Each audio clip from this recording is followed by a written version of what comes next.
Hello, hello, hello. This is the Vanilla JavaScript podcast. I'm Chris Ferdinandi. Thanks so much for joining me. Today, I wanted to talk about replacing JavaScript with CSS and HTML. And so for a few days on my website, over my newsletter, I've been writing about modern CSS and modern HTML and some of the really interesting ways that you can use it to replace a lot of the custom JavaScript that we used to have to write. And this is a really, really awesome thing. So if you've heard me talk about performance and stuff before, you know that JavaScript is the most expensive and fragile part of the stack. 100 kilobytes of JavaScript is a lot more intensive for a browser to run than 100 kilobytes of HTML or CSS is. It blocks things from rendering. It blocks other files from downloading. You can't just download it and then run it. It has to be compiled and parsed. There's a whole bunch of stuff the browser has to do before it can run. And when it breaks catastrophically. So like if the browser comes across a CSS property, it doesn't know, it ignores it and keeps going. If it comes across an HTML element, it doesn't know. It treats it like a div and keeps going. But if it comes across a misspelled variable or some other sort of error in your JavaScript file, the whole thing just stops working and no other JS after that runs. It's like really catastrophic. And so anytime you can replace JavaScript with CSS and or HTML, you should take advantage of that because it's going to be better for performance. It's more resilient and just overall better for performance. And so some really awesome examples of this include the position sticky property. So for a long time, making a navigation menu stick to the top of the page required detecting when scrolling happened, checking to see if the navigation was going to scroll past the top of the page, and then adding some sort of class that gave it a position of absolute. But today, you can apply the position sticky property to that element, and it will automatically do that behavior. As you scroll down and it hits the top of the page, it will just stick. It's really, really cool. And I'm continually amazed at stuff by this. Like this is one line of CSS that replaces some pretty complex JavaScript to do the same thing. It has pretty good browser support. It doesn't work in IE 11 or older, and it lacks support in some basic mobile browsers, but it does work in all modern browsers, including Edge, which is pretty cool. One of the issues with sticky headers is that if you scroll to anchor links, they sometimes end up behind that header, because you'll have maybe an extra, let's say, 16, 24 pixels, whatever it is up at the top of the page, and the anchor link jumps right to the top, and now this header is sitting on top of them. But there's another CSS property you can use to fix that, scroll margin top. This lets you define a top margin that the browser should use when snapping a scrolled element into place, like when you click an anchor link. It doesn't affect the normal margin within the context of other elements around it, just for purposes of snapping it to the top of the page. So it's going to add a buffer, when it does that anchor link. It'll offset it by a certain amount. And you do need to do some math on what that should be based on your header size. But it's just a really, really kind of nice feature there. So it's scroll margin top, colon, and then the amount of margin that it should have when, in these kinds of situations. This one, similar browser support to position sticky, no IE support, but it does work in all modern browsers.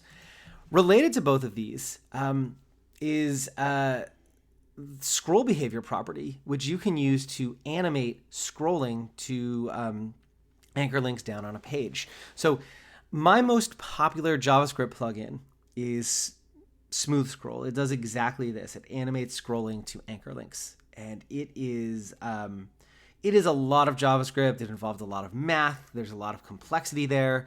There's some weird edge cases where things don't go exactly as expected, which is super frustrating.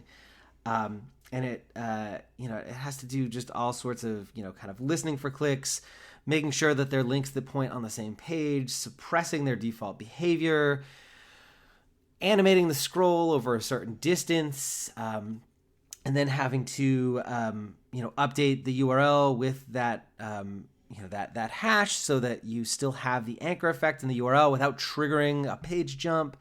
There's just a lot of moving parts. And today, a single line of CSS replaces the entire thing. So scroll behavior tells the browser how to handle scrolling to anchor links within an element. The default value, auto, does a hard jump like you're used to, but if you give it a value of smooth, it animates that scrolling. There's no way to specify easing, but it does tie into the browser's refresh rate to give you these silky smooth animations. It's really beautiful. And I'm going to drop links in the show notes for all of this stuff so you can see demos and play around with this stuff. And some articles on some more of the details so you can actually dig into this if you haven't already. And you can add the scroll behavior to the entire document, which is usually how I do it. But if you wanted to do it just within a specific element, you can do that too. So I will normally do HTML, curly braces, scroll behavior, smooth, but you could do it on some sort of element, hash my scrolling element, curly braces, scroll behavior, smooth. One little note about accessibility with this is users who suffer from motion sickness and other conditions can find animations problematic.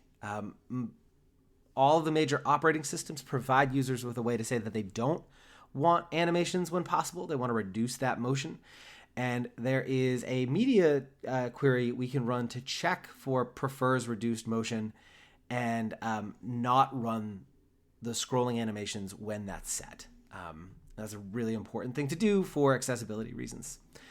Scroll behavior works in most modern browsers, but does not work in Safari or mobile Safari, and also has no IE support.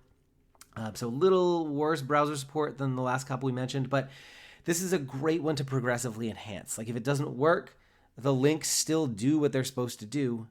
They just don't animate when they scroll there. And I think that's a totally valid trade-off. I am 100% happy just using CSS for this one, and I think you should be too. One other really awesome one that I think is absolutely ready for prime time is the ability to autocomplete inputs using only HTML. This one is so rad. So you create a normal input with a label, just like you would. So input type equals text, and you give it a label. And then you create a data list element below it. Inside this data list element, so you've got an opening and closing element. Inside each one, you add, inside the data list data list element rather, you add an option for each of your autocomplete choices. So this is a little bit like a select menu, but not. It's a data list. So you'll have option and then whatever the value should be, another option, whatever the value should be. And then you need to associate that data list with the input. So on your input, you add let me start with the data list element. You give it an ID, a unique ID. And then on your input, you add the list property and give it a value equal to that data list's ID. And then when the user types, the browser reveals a list of options that they can choose from. That list gets smaller as they type more things, and fewer options become available to them. And I'll add a link to information about this in a demo down in the show notes as well. This one has awesome browser support. Works in all modern browsers and all the way back to IE10. So this one I would not hesitate to use on a live project. And so these 4 different properties and elements, they give me a lot of hope because we as an industry, we use a lot of JavaScript for a lot of different things. And modern CSS and modern HTML are finally starting to take a lot of these things that we overuse JavaScript for and come up with simple ways to replace them. And I think this is going to be really good for creating a leaner web, a more performant web, an easier developer experience, so we're not constantly recreating the wheel over and over again. Another one I didn't mention here are the details and summary elements. These are really good for creating reveal and hide disclosure components. I will also drop a link to those in the show note because they're awesome.